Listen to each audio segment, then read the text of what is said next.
ఇదంతా నేను ప్రజలను ఒకటే కోరుతున్నాను. హ్మ్. సీఎం పోస్ట్ ఒక లాభదాయకమైన పోస్ట్ అయిపోయింది వీళ్ళకంతా గూడా.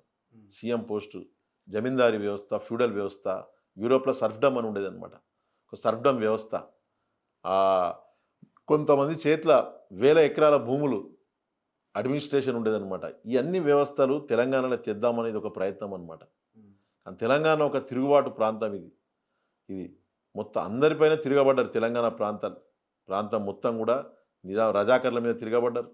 ఇక్కడ గ్రామాల తిరగబడ్డారు ఆ రోజు రజాకర్ల మీద మొత్తం. వాళ్ళ ఆధిపత్యాన్ని చెలాయించాలని చూస్తే.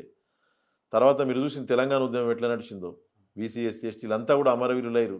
ఆధిపత్యానికి వ్యతిరేకంగా వాళ్ళు పోరాడిర్రు. ఈరోజు గూడా వీళ్ళ ఆధిపత్యపు ఆలోచనలు మా జాగీర్ ఈ సీఎం పోస్టు ఎవరి జాగీర్ గాదు. ఎవరైనా స్వాగతిస్తాం. దళిత ముఖ్యమంత్రి అయినా, ఒక లంబాడా ముఖ్యమంత్రి అయినా గూడా మేము స్వాగతిస్తాం బీసీలు మేము. కానీ ఇట్లాంటి ఆధిపత్య ధోరణులను మేము అంగీకరించం. సీఎం పోస్టు అమెరికా ఉంది. 2 టర్మ్స్ వాళ్ళు ఉంటారు అంతే అమెరికా ప్రెసిడెంట్. అట్లాంటి సిస్టమ్ తీసుకురావాలి. వాళ్ళకి లేనిది ఎందుకు అది పెద్ద దేశము. నంబర్ 1 జీడీపీ అది. Number 1 budget. వాళ్ళ దగ్గర 5th జనరేషన్ యుద్ధ విమానాలే 1000 ఉంటాయి వాళ్ళ దగ్గర. అమెరికా మీరు చూసిర్రు మొన్న కిడ్నాప్ చేసిండు వాడిని వెనిజువేలా అధ్యక్షుడిని. కొకేన్ పైన యుద్ధంలో ఆయన ఒప్పుకోకుంటే 10 నిమిషాలు వాళ్ళ దేశంలో వాళ్ళు ఎందుకు పెట్టుకుర్రు? ప్రెసిడెంట్ 2 టైమ్సే ఉండాలని మీరు చెప్పండి. హ్మ్. ఇక ఇక్కడ మనోళ్ళు కూడా అట్లాంటి రూల్ లేకున్నా హ్మ్. పెద్ద మనసు చేసుకోవాలి వీళ్ళు. దాన్ని దోపిడీ వ్యవస్థ చూడొద్దు.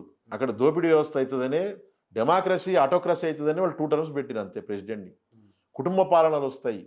అమెరికా ప్రెసిడెంట్‌ని అట్లా వదిలేస్తే ట్రంప్ కుటుంబమే ఉంటది ఇగ మొత్తం. హ్మ్. ట్రంప్ కొడుకొస్తాడు, ట్రంప్ కూతురొస్తది, ట్రంప్ మనుమడు గూడా వస్తాడు ఇగ ఆయనకున్న డబ్బుకి. హ్మ్. ఇట్లాంటివి వస్తాయని వాళ్ళొక దూరపు ఆలోచనలతో 2 టర్మ్స్ పెట్టిర్రు. హ్మ్. మన భారతదేశంలో ఇట్లాంటి చట్టం తీసుకురావాలని మేము పోరాటం కూడా చేస్తాము. హ్మ్. వీళ్ళ మాటలు విన్నాక మాకు కూడా అదే స్ఫూర్తి వస్తుందనమాట.